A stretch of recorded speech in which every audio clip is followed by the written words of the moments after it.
जो recent heavy rainfall हुआ है और रामबन इसकी सबसे ज्यादा जद में आया है जम्मू कश्मीर में। चाहे यहां पर फ्लैश फ्लड्स की बात कर लीजिए, चाहे परनोद लैंड सबस्टेंस की बात हो, या जो अभी रिसेंट बारिश हुई इसमें, और रामबन की आवाम आज तक उम्मीद कर रही है रिलीफ की, एलजी साहब से भी, ऑनरेबल चीफ मिनिस्टर साहब से भी। अगर हम बात करें ओल्ड अलाइनमेंट रोड जो मेहतरा भत्ती रोड है, करोल रोड है, उसमें देख लीजिए आप कि भत्ती पर रोड पूरे का पूरा निकल गया है। और ये आज की बात नहीं है, जब राहुल गांधी जी ने भारत जोड़ो वहां से की थी 25 जनवरी 2023 को, हम वहां पर एडमिनिस्ट्रेशन ने कहा था एक हफ्ते के दिन हम ये ओल्ड अलाइनमेंट ठीक कर देंगे। नेशनल हाईवे उसको इमरजेंसी के तौर पर पीछे भी यूज करता रहा, आगे भी यूज करता रहा। जब भी नेशनल हाईवे बंद होगा तो वो हमारा लाइफलाइन है। मगर क्या नेशनल हाईवे अथॉरिटी जो है या उसके पीडी है वो सोए हुए हैं? क्या एडमिनिस्ट्रेशन सोई हुई है? 2.5 साल हो गए, अभी तक रोड ठीक नहीं किया। झूला ब्रिज के साथ पे प्रोटेक्शन वॉल लगी थी, वो भी निकल गई। अंदेशा यही है कि अगर थोड़ी सी और बारिश हुई तो अलाइनमेंट रोड खत्म। जो ये ट्विन सिटीज है इनका जो राब्ता है वो खत्म हो जाएगा।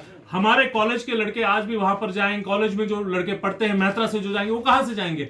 वहां करोल से जो एडमिनिस्ट्रेटिव ऑफिस आएंगे वो कहां जाएंगे? बारिश के दिन खतरे के साथ है। इसके साथ पोगल शालगढ़ की रोड की बात कर लीजिए, गांधी के रोड की बात कर लीजिए, राजगढ़ की रोड, उनकी भी बहुत बुरी हालत है। एडमिनिस्ट्रेशन को चाहिए वॉर फुटिंग में काम करना। और इनसे जो लोग जद में आए हैं, पिछले फ्लैश फ्लड के लोग अभी भी रिलीफ की डिमांड कर रहे हैं। क्या वो जो चंद 1-1 लाख रुपए, कुछ हजार रुपए में, उसमें क्या होगा?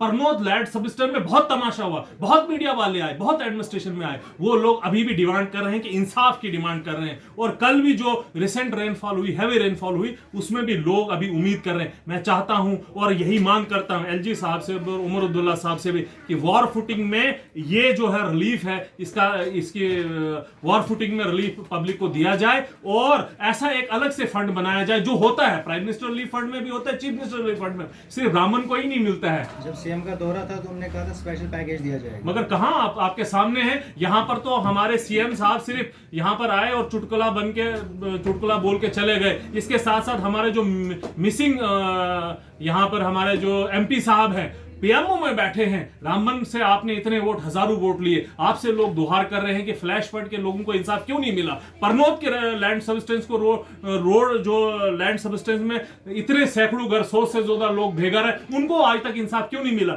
मेहतरा रामबन जो है वो ओल्ड अलाइनमेंट नेशनल हाईवे है, national highway authority of India use करती है, आम ट्रैफिक उस पर चलता है। उन लोग वो रोड आज तक ठीक क्यों नहीं हुआ? क्यों चुप्पी साधी है पीएमओ साहब? क्यों एलजी साहब ने सिर्फ यहां पर रामबन लूट खसूट के लिए है? क्या यहां सर हाईवे कंस्ट्रक्शन के लिए और करप्शन के लिए माना जाता है, या सिर्फ ड्रग्स के लिए माना जाता है? मेरी मांग है एडमिनिस्ट्रेशन से कि इस चीज पर देखा जाए, वरना हम मजबूर हो जाएंगे कि हम रोड पे आए, इसके खिलाफ एहतजाज करेंगे। और जब तक सरकार इन चीजों पे देखेंगी नहीं, इसका हम चुप्पी नहीं साधेंगे। सरकार को जवाब देना पड़ेगा, यही हमारी मांग है।